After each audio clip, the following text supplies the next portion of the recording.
morning. I'm Caroline Mitchell, and my pronouns are she, her. Our minister, Reverend Dara Bryans, is off today, and it is my honor to be in the pulpit as the worship associate with our guest minister, Reverend John O'Connor. His bio is in the order of service, but for the people at home, Reverend John has been an active member of Arlington Street Church in Boston since 1990. John graduated from Harvard Divinity School in 2022 and then served as the intern minister at First Church in Belmont. He was then ordained at Arlington Street Church, where he currently serves as the community minister for Good Works. John's work centers on pastoral care and counseling, social justice organizing, and serving as a guest preacher at many of our local UU congregations. Outside of church, John is an avid reader, and when time permits, he noodles around a bit on the piano.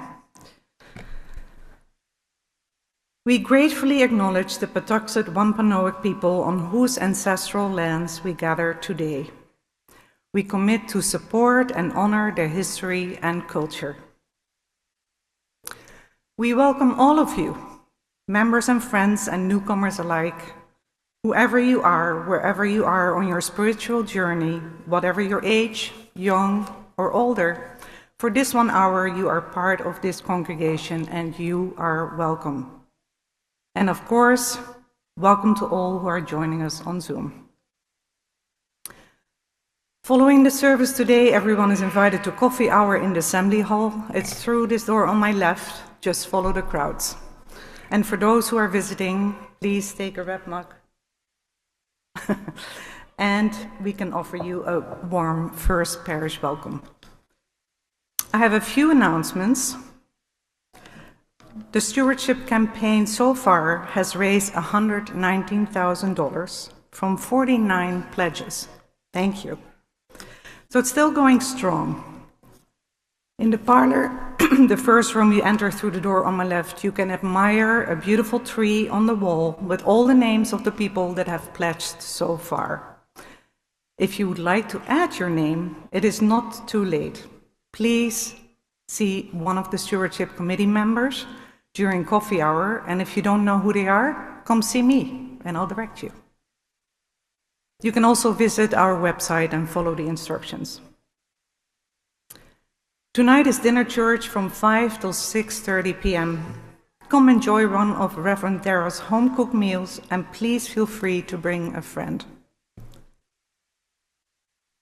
And if you haven't done so already, for today's joys, concerns, or care for the world, you are welcome to write a card that you find right here below. And you can write it and drop it off in the basket while we sing the children out after the doxology.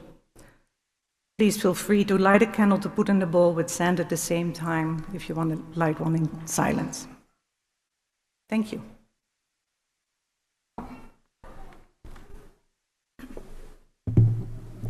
Good morning. I'm Reverend John O'Connor, the community minister for Good Works at Arlington Street Church in Boston. I want to wish you all a happy St. Patrick's Day and a happy Evacuation Day.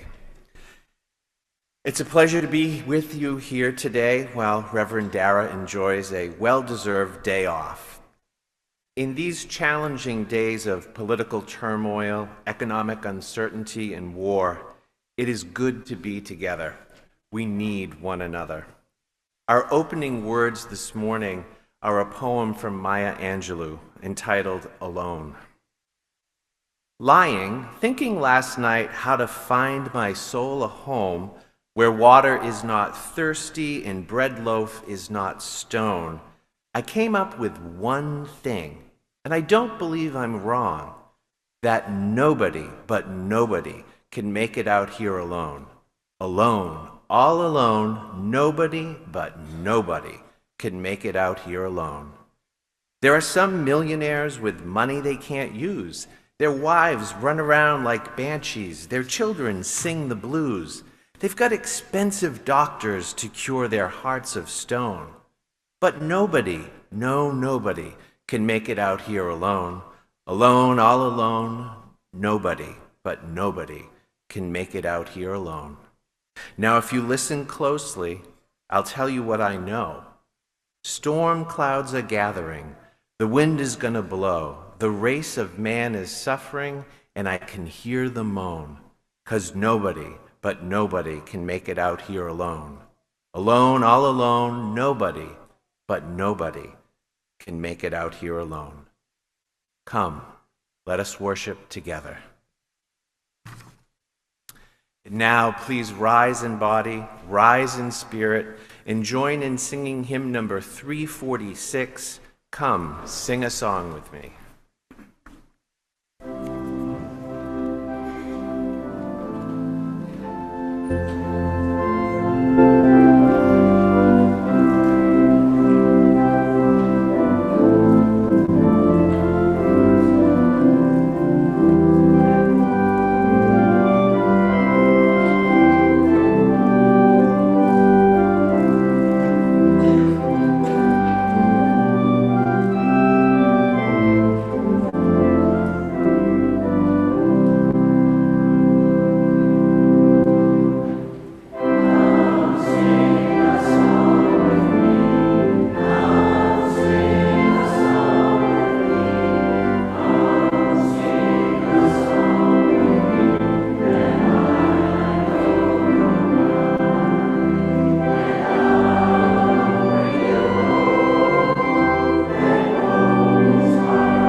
Let this flame be to us a symbol of the wholeness we seek.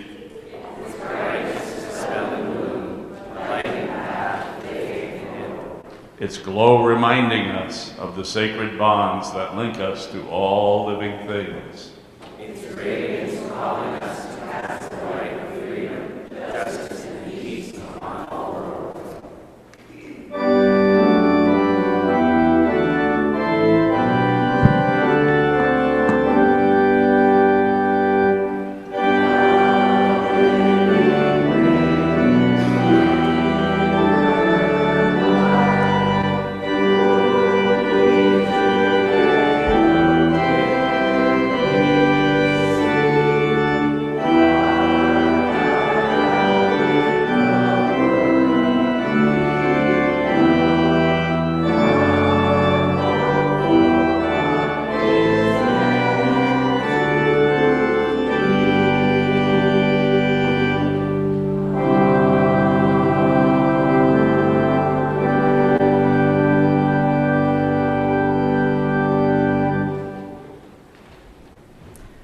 It's now time for our children to go to their church school, so I invite you to sing This Little Light of Mine with me. This little light of mine.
Each week, we lift the joys and concerns we carry with us into the sanctuary, recognizing that a joy shared in loving community is a joy amplified.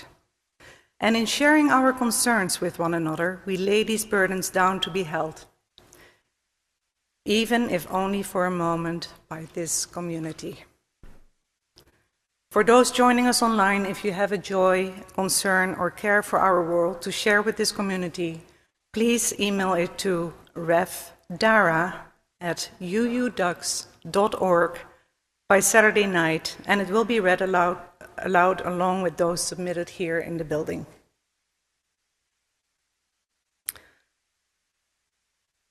This morning, we have a joy from Grace. I'm sorry, I can't read your last name. Lark. I feel joy that the children of the First Parish UU sing signs for the... Oh, I'm sorry, your handwriting is hard to read. I know, I rushed you. Joy for the children of the First Parish. You want to film me? Perfect. I appreciate it. Thank you. And a joy from Elaine Stefanski. Please sign a card for Ruth Woodruff, who turns 99 tomorrow. Ruth and her late husband, Woody, were longtime attendees at FPC. For all the joys shared, we light a candle.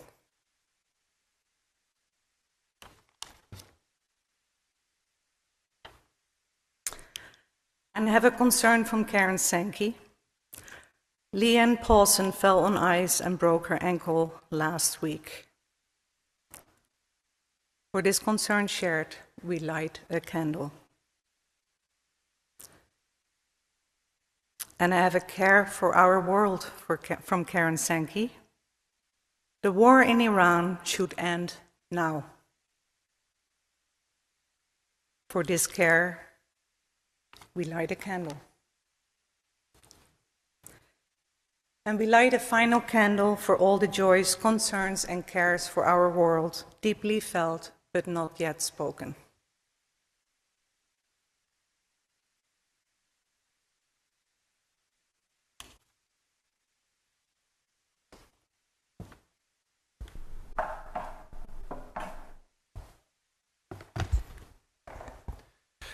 And now, let us take a deepening breath, joining our hearts and our minds in the quiet of prayer and meditation.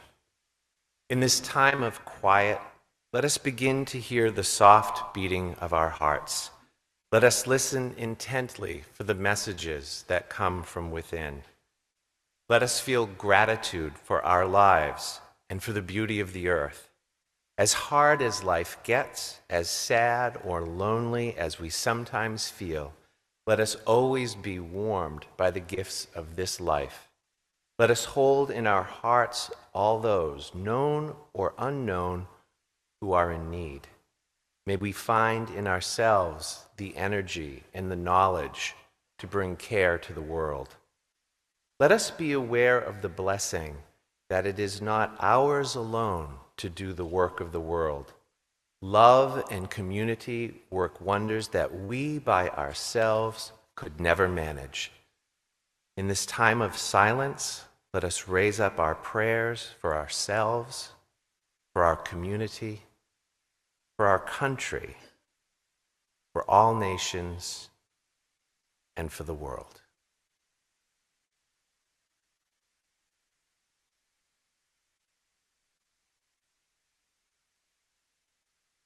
Amen.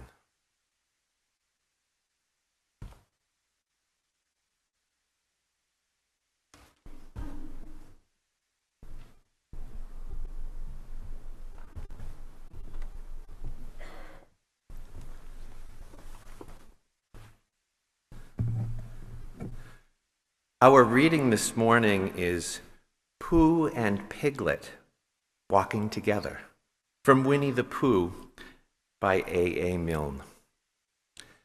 At first they stumbled along the path which edged the 100-acre wood.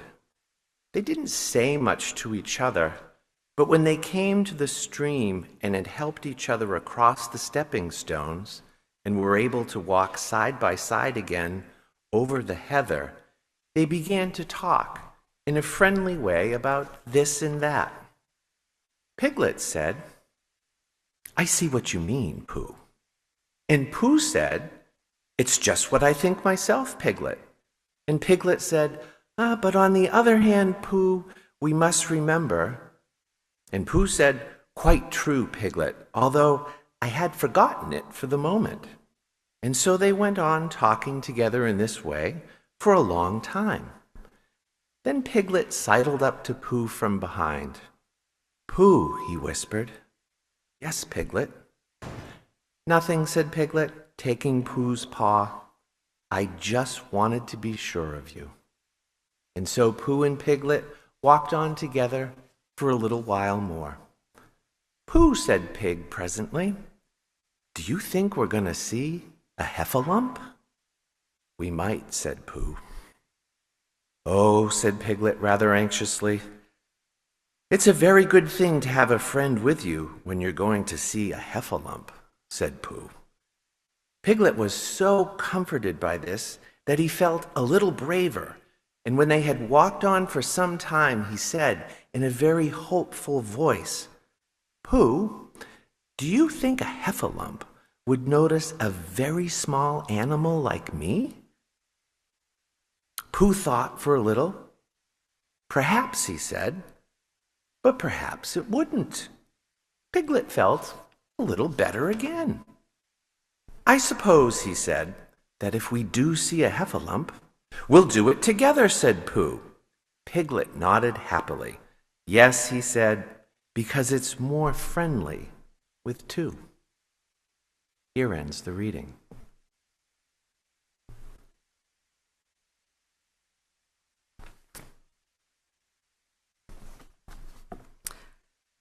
Our offering is an affirmation, a yes.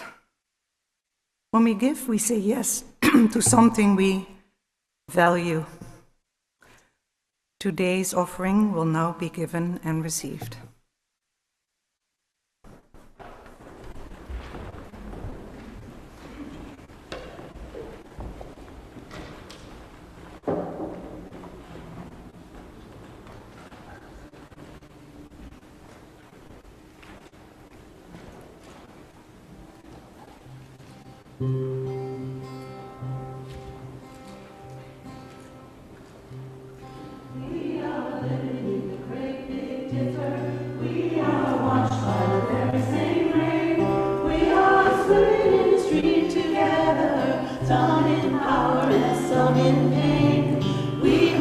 Worship this ground we walk on, cherishing the beings that we live beside. Loving spirits will live forever. We're all swimming to the other side. I am alone and I am searching, hungering for answers in my time. I am balanced at the brink of wisdom. I'm impatient to receive a sign. I look forward with my senses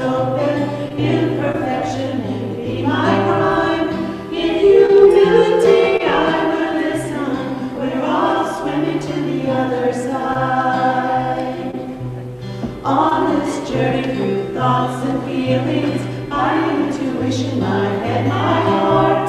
I am gathering the tools together. I'm prepared to do my part.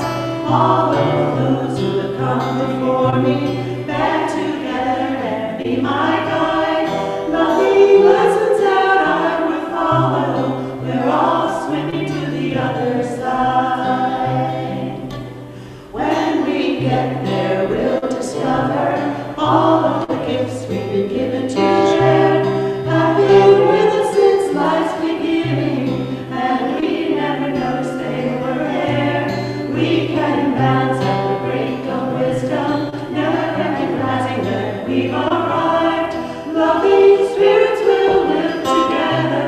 We're all swimming to the other side. We are living in the great big dipper. We are washed by the very same rain. We are swimming in the stream together, some in power and some in pain. We can worship this ground we walk on, cherishing the beings that we live beside. Loving spirits will live forever. We're all swimming to the other side. Loving spirits will live forever. We're all swimming to the other side.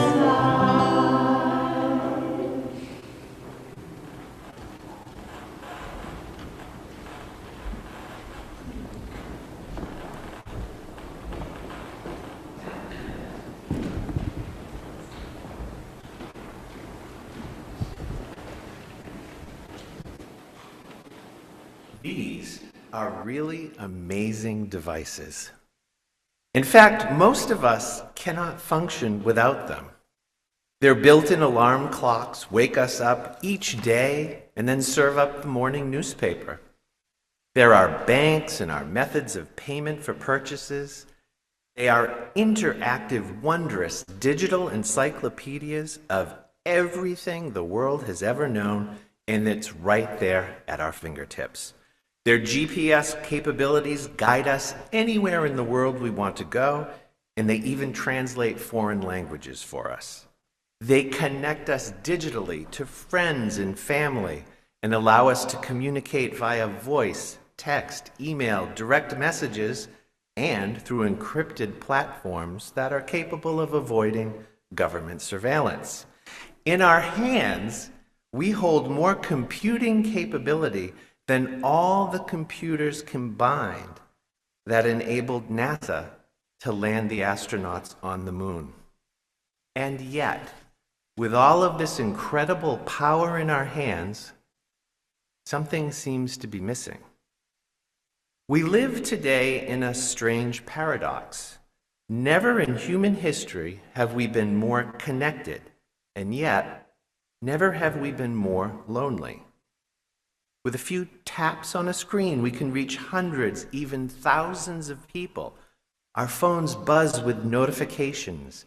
Our feeds scroll endlessly with photos, videos, comments, and reactions. In public spaces where people traditionally interacted with each other, such as sidewalks and subways and trains and planes and even bars and nightclubs, many people just stare into their screens, not interacting with those around them. Walking down the streets, heads down, staring into their screens, people sometimes just walk right into a signpost, oblivious to what's going on. It can be kind of funny to watch. One of the saddest scenes, though, is seeing a baby in a carriage staring up at their parent, waving and reaching out for attention, and all the while their parent is staring into their phone, oblivious, missing the opportunity to connect, to bond with, and to love their child. What's happening?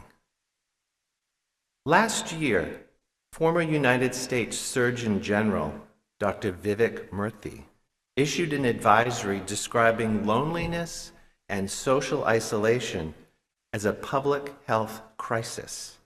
The report states that our traditional relationships and interactions with family, friends, colleagues, and neighbors create social connection, and that such connection is critical as a contributor to health and well-being.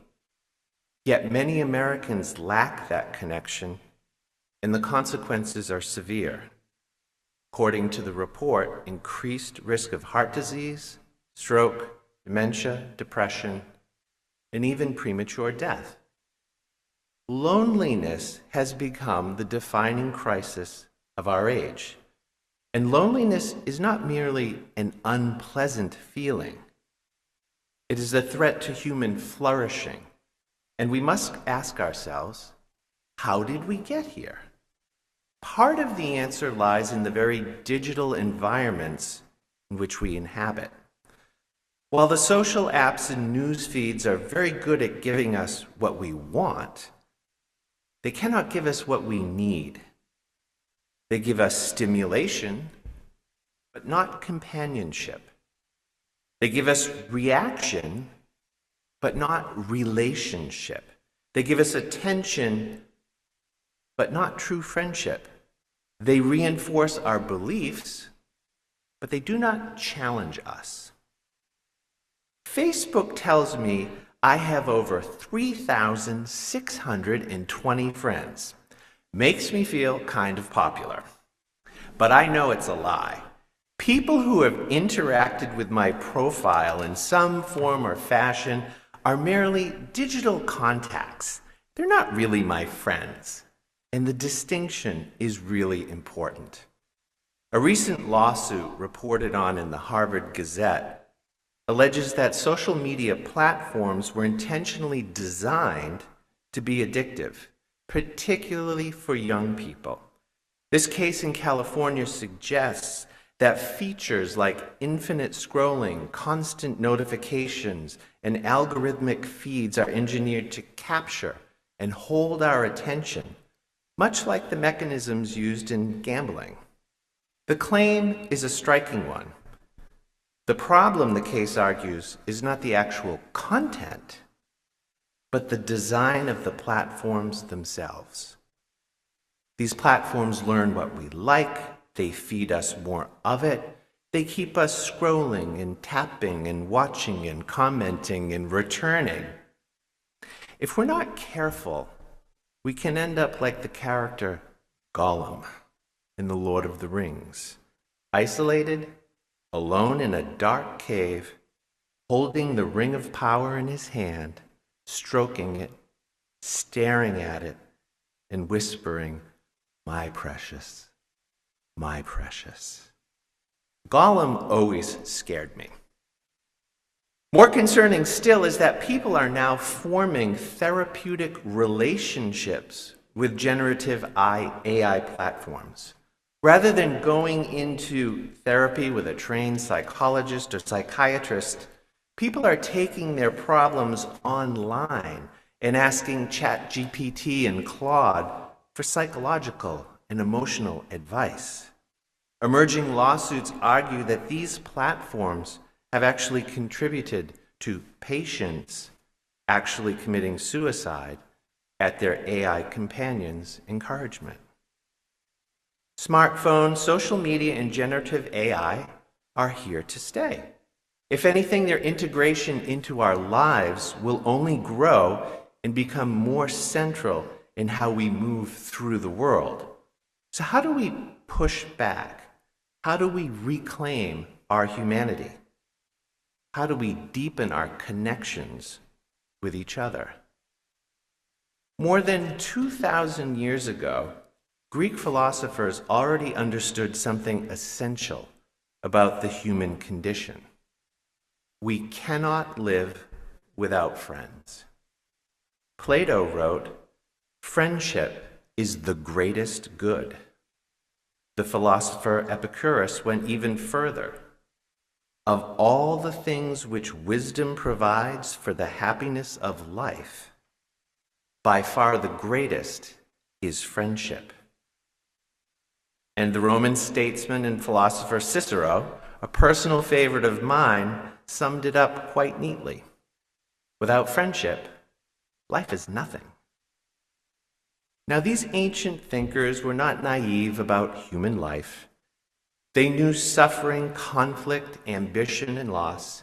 Yet again and again, they returned to the same conclusion. Friendship is essential to a meaningful life.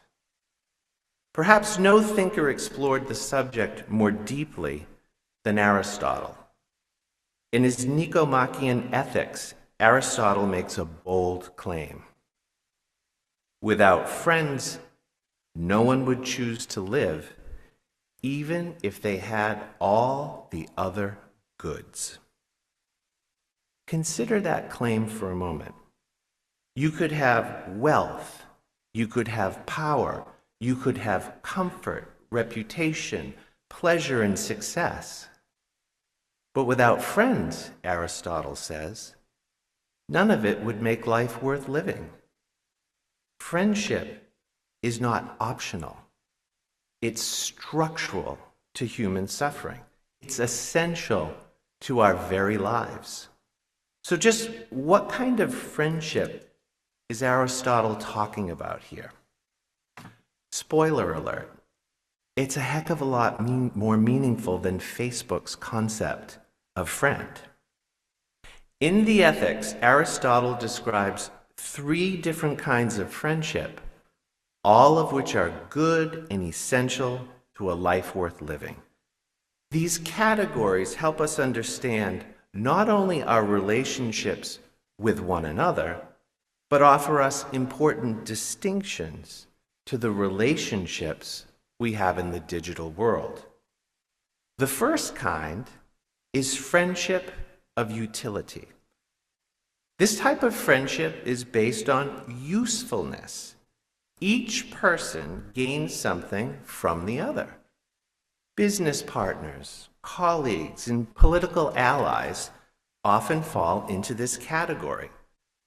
These types of friendships are most common among adults. Aristotle writes that such friends love not for what the other is, but from some good that comes to them from the other. Although at first glance, these friendships may seem rather transactional, and although they tend to dissolve when the advantage disappears, they are not bad, Aristotle argues. In fact, they serve real and meaningful purposes in life. Think of the partnership between Sherlock Holmes and Dr. Watson in the detective stories of Sir Arthur Conan Doyle. Holmes benefits from Watson's loyalty and practical assistance. Watson benefits from Holmes's brilliance and the excitement of their adventures. For sure, their friendship contains affection, but it is structured around collaboration and shared purpose. Aristotle would say that the object of this friendship is mutual utility. We need one another. There's nothing wrong with this. The second kind of friendship is friendship of pleasure. This kind of friendship exists because we enjoy one another's company. It's built on shared activities, shared laughter, shared excitement, or sexual attraction. Aristotle observes that such friendships are especially common among the young because, well, pleasure changes quickly. When the enjoyment fades, the friendship often fades with it. In other words, the object of the friendship of pleasure is the shared activity, such as excitement. A classic literary example appears in the friendship between Tom Sawyer and Huckleberry Finn. Their bond is built on adventure and mischief, skipping school, searching for treasure, exploring caves, dreaming up daring schemes and adventures. Their friendship is joyful and genuine. The object around which their friendship revolves is shared pleasure or amusement. While Aristotle makes it clear that both utility and pleasure friendships are natural and essential parts of life, he believed there was something even greater. He called it perfect friendship, or friendship of virtue. It exists when two people admire and love one another's character. Each wishes good fortune for the other for the sake of the other. Aristotle writes, "Perfect friendship is the friendship of those who are good and alike in virtue, for these wish well to each other because they are good." This, for Aristotle, is the rarest and highest form of friendship. This kind of friendship takes time to develop. It requires trust, shared values, and mutual recognition. But when it does exist, it is stable and enduring because it is rooted not in advantage or enjoyment, but in the very character of each person. I'm thinking again of The Lord of the Rings, specifically the relationship between Frodo and Sam. Sam does not accompany Frodo on his perilous journey to destroy the One Ring because it's a useful thing to do. Sam does not accompany Frodo because it's pleasurable. The journey is filled with hunger, danger, despair, death, and fear. Sam accompanies Frodo because he loves him as a friend. At one moment, Sam explains his commitment with heartbreaking simplicity. "I made a promise, Mr. Frodo, a promise. Don't you leave him, Samwise Gamgee, and I don't mean to." And when Frodo collapses near the end of their impossible journey, Sam says words that have moved generations of readers. "I can't carry the ring for you, but I can carry you." This is what Aristotle meant when he wrote, "The friend is another self." In perfect friendship, the suffering of the other becomes our own. Their joy becomes our joy. Empathy. Their well-being becomes our concern and moves us into action. Compassion. This is not utility. This is not pleasure. It is based on devotion and love for the other, for their character, for who they are.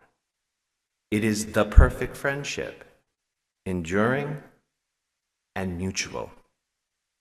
For Aristotle, mutuality is a requirement of any form of friendship. Friendship means that the other life becomes interwoven with our own. And so we circle back to our modern dilemma. Social media platforms and generative AI can simulate some aspects of connection. They provide interaction, validation, novelty, but they cannot replicate the depth of true friendship. They are not mutual. An algorithm cannot wish well for our own sakes. An infinite scroll cannot sit beside us when life is difficult. A notification cannot carry us up the mountain when we can no longer walk. The apps in our generative AI companions are not our friends, and they never were designed to be so. They're designed to capture our attention. Cultivating true friendships, by contrast, requires more time, presence, commitment, and mutual care. The Surgeon General's report calls for cultivating a culture of connection, one built on kindness, respect, service, and community. In many ways, this is simply another way of describing what philosophers have been saying for thousands of years. Human beings flourish in relationship. My friends, we need people who know us, people who challenge us to be our better selves, people who remain when life becomes difficult.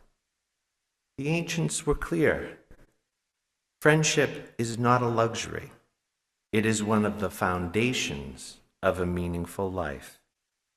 Even the happiest person still needs friends, not because they lack anything, but because goodness itself seeks companionship. The good life is not lived alone. It is shared. And perhaps that is our task in the digital age. Not to abandon technology entirely, for that would be counterproductive and, in fact, impossible. But to remember that the deepest human needs cannot be satisfied by digital machines. Loneliness is a problem. Friendship is the answer.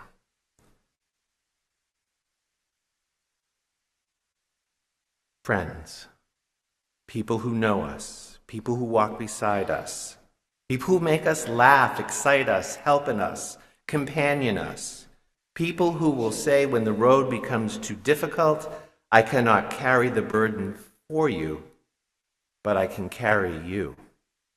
And when we build those friendships patiently, imperfectly, faithfully, we rediscover something the ancients knew long ago. The good life is not built on attention. It is built on friendship. It is built on love. May it be so. Blessed be. Amen. And now, please rise in body, rise in spirit, and join in singing hymn number 95, There is More Love Somewhere.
As we prepare to go forth today, let us strive to be present in each other's lives, seeking to build true and enduring relationships with each other.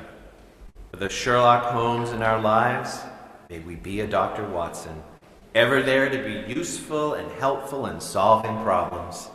Like Tom and Huck, may we joyfully fall in and out of friendships based on shared fun, pleasure, and adventures. And may we take the time and effort to develop our own good characters and then cultivate a few exceptional friendships based on the mutual and enduring love of each other's character. For every Frodo, may there be a Sam. I'll close today with the words of Pooh, spoken to Piglet. If you live to be 100, I want to live to be to 100 minus 1 day, so that I never have to live without you. May it be so. Let us go forth in peace and love. Amen.